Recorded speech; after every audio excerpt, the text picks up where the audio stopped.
Hello friends, welcome to my channel online learning website G K Lucent Hindi में। दोस्तों, आपका स्वागत है। आज हम लोग बात कर रहे हैं भारतीय अर्थव्यवस्था में भारत के प्रमुख शेयर बाजार के बारे में। राष्ट्रीय शेयर बाजार, नेशनल स्टॉक एक्सचेंज। राष्ट्रीय शेयर बाजार की स्थापना की संस्तुति सन 1991 में फेयर वानी समिति ने की थी। सन 1992 ईस्वी में सरकार ने भारतीय औद्योगिक विकास बैंक IDBI को इस बाजार एक्सचेंज की स्थापना का कार्य सौंपा। IDBI की मांग राष्ट्रीय शेयर बाजार का प्रमुख प्रवर्तक है। राष्ट्रीय शेयर बाजार NSE के प्रारंभिक अधिकृत पूंजी 25 करोड़ रुपये है। इसका मुख्यालय दक्षिण मुंबई में वर्ली में है। बॉम्बे स्टॉक एक्सचेंज BSE का यह एक दलाल स्ट्रीट में स्थित है। इसकी स्थापना 1875 ईस्वी में स्टॉक एक्सचेंज के मुंबई के नाम से किया गया, जिसे 2002 में बॉम्बे ऑफ स्टॉक यानी BSE कर दिया गया। 19 अगस्त 2005 में BSE एक पब्लिक लिमिटेड कंपनी में स्थानांतरित हो गया। इसमें वर्तमान में 4800 से भी अधिक भारतीय कंपनियां पंजीकृत हैं। Over the counter exchange of India OTCEI, इसकी स्थापना 9/1992 में मुंबई में की गई।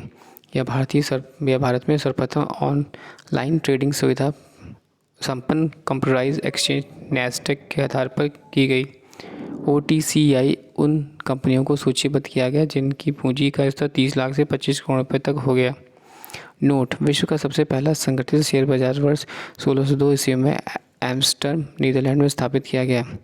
स्टॉक एक्सचेंज में 49% की विदेशी निवेश की अनुमति है। इनमें से विदेशी प्रत्यक्ष निवेश FDI का अधिकतम 26% तथा शेष 23% संस्थागत विदेशी निवेश FII हो सकता है। न्यूयॉर्क स्टॉक एक्सचेंज में सूचीबद्ध भारत की कुछ कंपनियां हैं: doctor Reddy laboratories, HDFC, ICICI bank, MTNL, विदेश संचार निगम लिमिटेड, विप्रो, टाटा मोटर्स। भारतीय कंपनी अधिनियम के अंतर्गत प्रत्येक कंपनी को पूंजी के लिए अंशों के निर्गमन का अधिकार होता है। इस प्रकार एकत्रित की गई पूंजी अंश पूंजी का शेयर कहलाती है। शेयर होल्डरों के स्टॉक पर हुई कमाई को लाभांश कहते हैं। विश्व के प्रसिद्ध शेयर बाजारों का सूचकांक: शेयर बाजार, शेयर मूल्य सूचकांक और stock exchange. Dow Jones New York, Nikkei Tokyo, बिटडेक्स Frankfurt, Hong Kong, SIMEX Straits Times Singapore, कॉप्सी सीरी कोरिया, सेट थाईलैंड, थेन ताइवान, संघाई ग्राम्स चीन, नास्डक USA, S&P कनाडा, बेवस्पो ब्राज़ील, बेप्टल Italy, IPC Mexico, Seoul Composite Seoul, FTSE 100 London.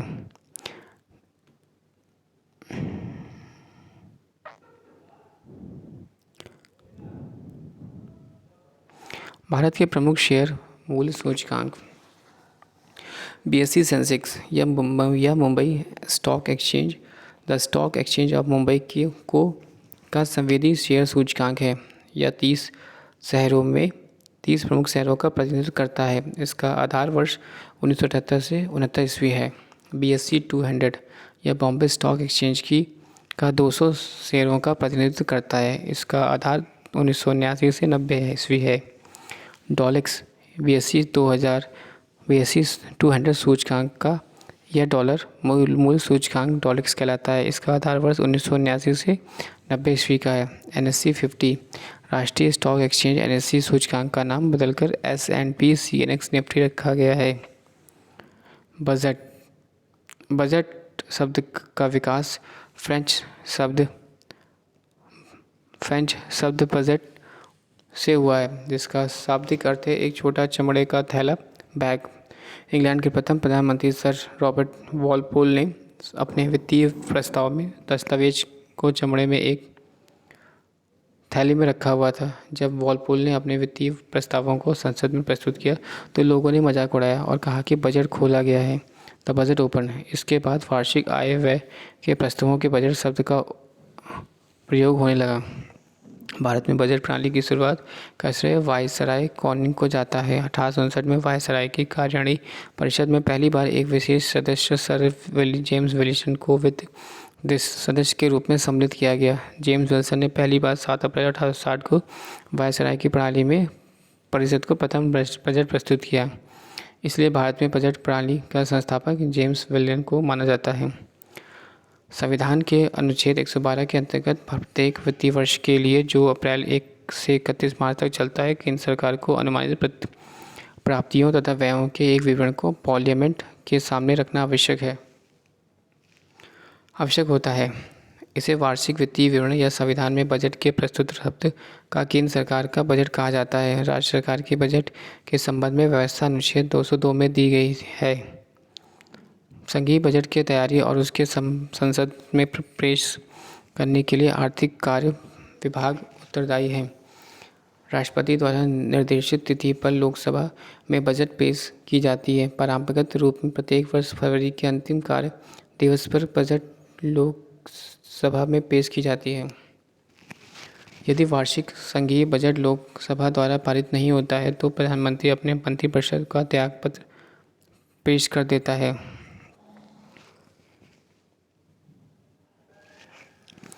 प्रारंभ में रेल बजट और आम बजट एक साथ प्रस्तुत किया जाता था, लेकिन 1921 में नियुक्त आर्कवर्थ कमेटी को सिफारिशों के आधार पर 1924 में यह निर्णय लिया गया कि रेल बजट को आम बजट से अलग प्रस्तुत किया जाए और 1925 में पहली बार रेल बजट को अलग से पेश किया गया और तभी से रेल बजट को आम बजट से अलग प्रस्तुत किया जाने लगा। लेकिन 2017 में भाजपा सरकार ने रेल बजट को आम बजट के साथ पेश करने का निर्णय लिया और 2017 के रेल बजट को आम बजट के साथ ही पेश किया गया। स्वतंत्र भारत का पहला बजट 26 नवंबर 1947 को पहले वित्त मंत्री R.K. षणमुखम शेट्टी द्वारा पेश किया गया था। यह बजट 15 अगस्त 1947 को 31 मार्च 1948 के 7.5 माह की अवधि के लिए था। जॉन मैथाई को वर्ष 1950 में गणतंत्र भारत का पहला केंद्रीय बजट पेश करने का गौरव प्राप्त हुआ। जवाहरलाल नेहरू ने वर्ष 1958 से 1959 में बजट पेश किया और बजट को पेश करते हुए उन्होंने घोषणा की थी कि अगले वर्ष से बजट 28 फरवरी के दिन ही पेश किया जाएगा। भारत में अभी तक वर्ष 2013 से सबसे अधिक बार बजट पेश करने वाले वित्त मंत्री मोरारजी देसाई थे। उन्होंने कुल 10 बजट पेश किए, जबकि पी चिदम्बरम ने 8 बजट पेश किए। वित्त मंत्री के रूप में 1991 में डॉक्टर मनमोहन सिंह ने देश के आर्थिक उदारीकरण को नीति लागू करने की घोषणा की। अंग्रेजों ने भारत के लिए बजट पेश करना शुरू किया तो उसके लिए शाम के 5 बजे का समय रखा गया था, लेकिन 1999 में राजग सरकार के वित्त मंत्री यशवंत सिंह ने बजट पेश करने का समय दिन के 11 बजे कर दिया। 25 फरवरी 1992 में भारत में पहली बार रेल बजट और 29 फरवरी 1992 को सामान्य बजट का टेलीविज़न पर प्रसारण शुरू हुआ था। भारत में बजट सामान्यतः निम्नलिखित अनुमान व्यक्त करता है। पहला, विगत वर्ष के लिए वास्तविक प्राप्तियां तथा व्यय। चालू वित्त वर्ष के लिए बजट अनुमान का संशोधित अनुमान। आगामी वर्ष के प्रस्तावित बजट अनुमान। इस प्रकार भारत में बजट प्रस्तुतिकरण का संबंध 3 वर्षों के आंकड़ों से होता है।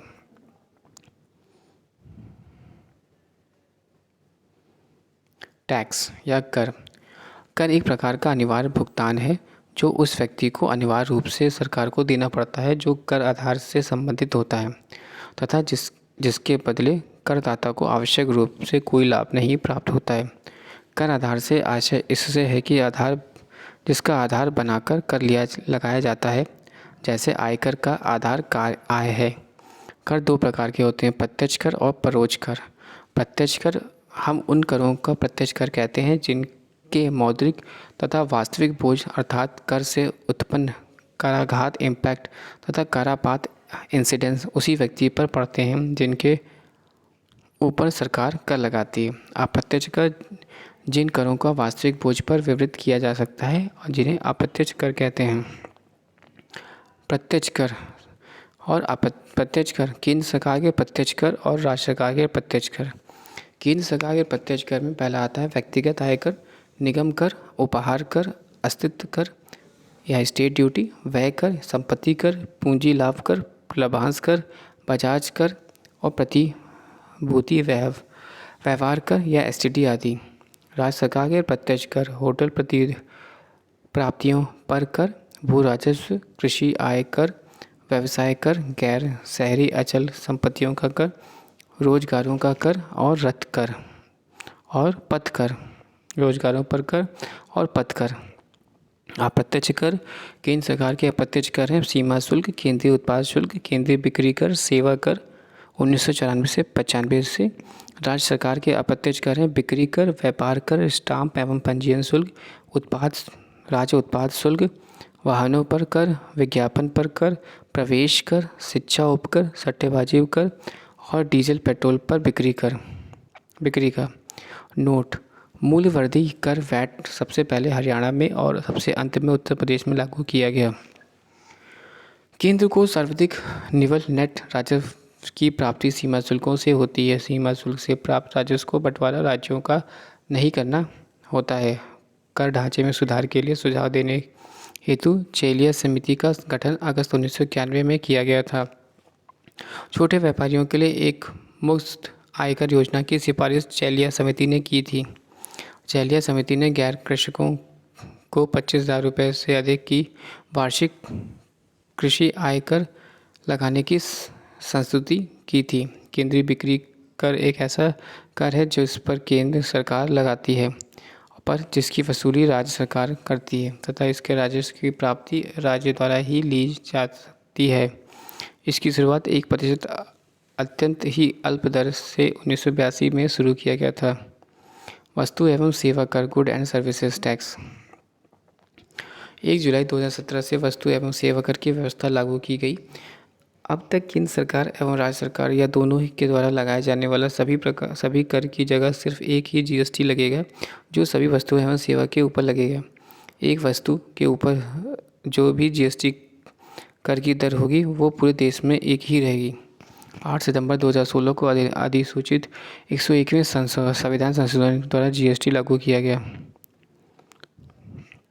जीएसटी के तहत वस्तुओं और सेवाओं पर इन दरों का कर लगेगा 0.25%, 5%, 12%, 18% एवं 28%। अपरिचित रत्नों और रत्नधार पत्थरों पर 0.25% तथा विशेष दर पर सोने पर 3% का कर लगेगा। संविधान में जीएसटी की परिभाषा के अनुसार मानव उपभोग के लिए अल्कोहल को जीएसटी के दायरे से बाहर रखा गया। दूसरी ओर 5 पेट्रोलियम उत्पाद नामता कच्चा तेल, motor spirit, petrol, hyper speed diesel, प्राकृतिक गैस तथा एविएशन टरबाइन ईंधन को अस्थायी रूप से जीएसटी से बाहर रखा गया और जीएसटी परिषद ने इन 5 उत्पादों पर जीएसटी लागू करने की तिथि का निर्धारण कर सकती है। जीएसटी लागू करने के लिए संसद ने विधेयकों को पारित किया। पहला, केंद्रीय जीएसटी विधेयक 2017, एकीकृत जीएसटी विधेयक 2017, जीएसटी राज्यों की क्षतिपूर्ति विधेयक 2017 तथा केंद्र शासित प्रदेश जीएसटी विधेयक 2017। जीएसटी एक गंतव्य आधारित कर है। इसमें राज्यों के बीच विशेष रूप से विनिर्माण करने वाला राज्यों में आशंका थी कि जीएसटी को लागू करने से उन्हें राजस्व की हानि होगी। इसलिए संविधान के 101वें संशोधन के द्वारा वस्तु एवं सेवा कर को लागू करने के कारण होने वाले राजस्व के नुकसान के लिए 5 वर्षों की अवधि के लिए राज्यों की क्षतिपूर्ति करने की व्यवस्था की गई है।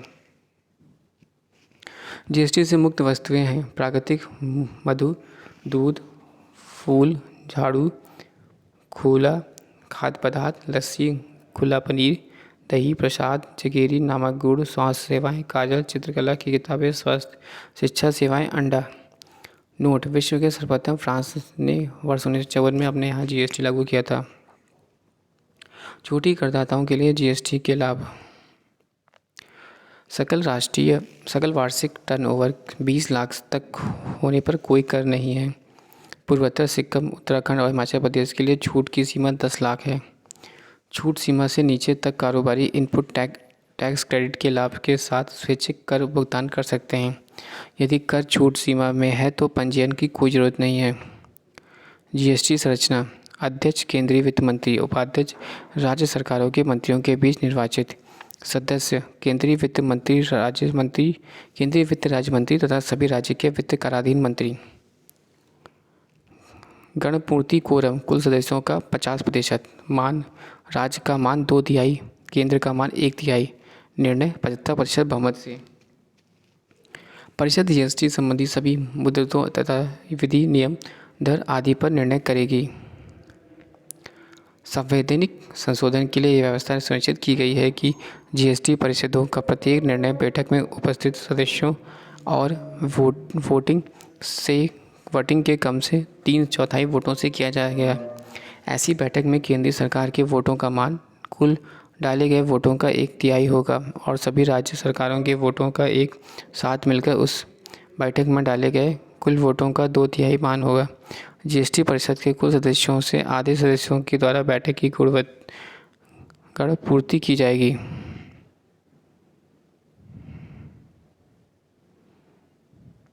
जीएसटी परिषद निर्णय। जीएसटी के से छूट के लिए सीमा 20 लाख रुपए होगी। विशेष राज्यों में 10 लाख रुपए। सीमांकित छूट सीमा 50 लाख रुपए है, जिसमें श्रेणी और कर की दरें। व्यापारी 1%, निर्माता 2%, रेस्तरां 5%। सरकार मौजूदा क्षेत्र आधारित छूट योजनाओं की प्रतिपूर्ति योजना में बदल सकती है। 4 की दरें 5, 12, 18 और 28%। कुछ वस्तुएं और सेवाएं जीएसटी से मुक्त। कीमतें धातुओं से अलग दरें। खास विलासिताएं वस्तुओं पर 28% की सर्वोच्च दर के ऊपर सेस भी लागू। सभी प्रशासनिक नियंत्रणों के लिए एकल मंच सुनिश्चित करना। 1.55 करोड़ रुपए से कम टर्नओवर वाले 90% करदाता राज्य कर प्रशासन के अधीन रहेंगे। जीएसटी में सहमत अप्रत्यक्ष कर। केंद्र सरकार और राज्य सरकार। केंद्रीय उत्पाद शुल्क, राज्य वैट, उत्पाद शुल्क या औषधि एवं प्रसाधन सामग्रियाँ, अतिरिक्त उत्पाद शुल्क या विशेष महत्व की वस्तुएं, लग्जरी कार, अतिरिक्त उत्पाद शुल्क और कपड़ा उत्पादक, प्रवेश कर, अतिरिक्त तटकर, मनोरंजन कर तब नहीं जब वह स्थानीय निकायों पर वसूला जाए, विशेष अतिरिक्त तटकर, विज्ञापन पर कर, सेवा कर, विक्रय कर, केंद्रीय अभिभार एवं उपकर जब तक की वस्तुओं और सेवाओं की आपूर्ति से संबंधित हो, लॉटरी, सट्टे एवं जुए से जुड़े कर, राज्य स्तरीय अभिभार और उपकर जब तक की वस्तुएं और सेवाओं की आपूर्ति से संबंधित हो। 1.5 करोड़ रुपए के कम टर्नओवर वाले 10% करदाता ही केंद्रीय कर प्रशासन के अधीन आएंगे। 1.5 करोड़ रुपए से अधिक टर्नओवर वाले करदाताओं का विभाजन केंद्रीय तथा राज्य के कर के प्रशासन के बीच समान रूप से होगा। जीएसटी में 17 अप्रत्यक्ष कर यानी 8 केंद्रीय और 9 राज्य स्तरीय और 23 केंद्रीय और राज्य की उपकर सहमति हैं। दोस्तों, thanks for watching and sharing. Please like and subscribe.